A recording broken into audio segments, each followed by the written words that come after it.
বন্ধুরা, আজ আমি আপনাদের করে দেখাবো কুঁদলিরই একটি রেসিপি। আর এটা কিন্তু গরম ভাতের সাথে খুবই সুন্দর লাগে খেতে। আপনারা পুরো ভিডিওটা দেখতে থাকুন, আশা করছি আপনাদের ভালো লাগবে। নমস্কার, সুজাতা রান্নাঘরে সবাইকে স্বাগতম। আর আপনারা পুরো ভিডিওটা দেখতে থাকুন আর লাইক, কমেন্ট ও শেয়ার করবেন এবং আমার পাশে থাকবেন। তো চলুন। তো এর জন্য আমি প্রথমেই কুঁদলিটাকে 4 টুকরো করে কেটে নিচ্ছি। লম্বালম্বিভাবেই কেটে নিয়েছি।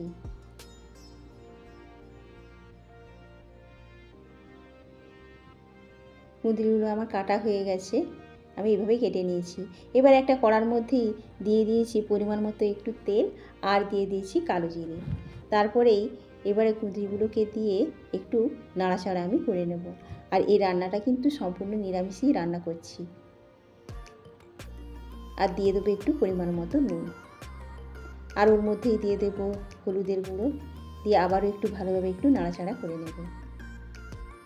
কুঁদরিটা একটু ভালোভাবে ভাজা ভাজা হয়ে গেলেই ওর মধ্যেখানটা একটু ফাঁক করে একটুখানি আদা বাটা নিয়ে 1/2 চামচ মতো আদা বাটা দিয়েছি, দিয়ে আবারও একটু ঢেকে রেখে দেবো। তারপরে আবারও একটু নাড়াচাড়া করে নেব। কুঁদরিটা যখন ভাজা ভাজা হয়ে যাবে তখনই ওর মধ্যেই দিয়ে দেব এই টমেটো কুচি, আর ওর মধ্যেই দিয়ে দেব সিদ্ধ করে রেখেছিলাম আগে কিছুটা আলু, পরিমাণ মতো একটু আলু দিয়েছি, দিয়ে আবার একটু নাড়াচাড়া করে নেব আর দিয়ে আবার ওটা একটু ঢেকে রাখবো। এবার আমি 2 চামচ মতো পোস্ত শিল নোড়াতেই বেটে নিচ্ছি। এবার এই কুঁদরির তরকারির মধ্যে ওই পোস্ত বাটাটা এবার দিয়ে দেব, দিয়ে এবার এই কুঁদরিগুলোকে পুরো ওই পোস্তর মধ্যেই ঢেকে রেখে দেব, দিয়ে 2 মিনিট মতো একটু ঢেকে রাখবো। তারপরে 2 মিনিট পরে আবারও একটু নাড়াচাড়া করে দেব। আর এই রান্নাটা না প্রায় একটু ভাজা ভাজা মতোই হবে। জল দেব, কিন্তু অল্প একটু জলও আমি এখানে অ্যাড করব।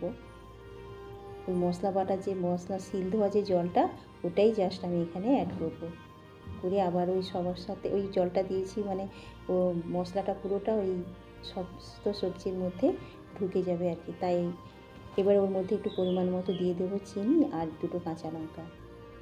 এবার ওই জলটা যখন মরে মরে যাবে, একবার গা মাখা হয়ে যাবে, তখন ওইটাকে বেশ একটু আবারও ভালোভাবে নাড়াচাড়া করে নিতে হবে। একদমই শুকনোই করে নেব। আর এইরকম করে রান্না করলে না এটা খেতে দারুণ লাগে। ব্যাস, এই রান্নাটা প্রায় আমার কমপ্লিট হয়ে গেছে। এবার আমি এটা কড়া থেকে নামিয়ে নেব। বন্ধুরা, কেমন লাগলো আমার আজকের এই কুঁদলির তরকারি রেসিপি? যদি ভালো লাগে তাহলে অবশ্যই আমাকে কমেন্টস করে জানাবেন। আর এরকম সুন্দর সুন্দর রেসিপি পেতে আপনারা আমার চ্যানেলটিকে সাবস্ক্রাইব করে অবশ্যই পাশে থাকবেন। দেখা হবে পরে আরেকটি নতুন ভিডিওতে। সবাই ভালো থাকুন, সুস্থ থাকুন। নমস্কার।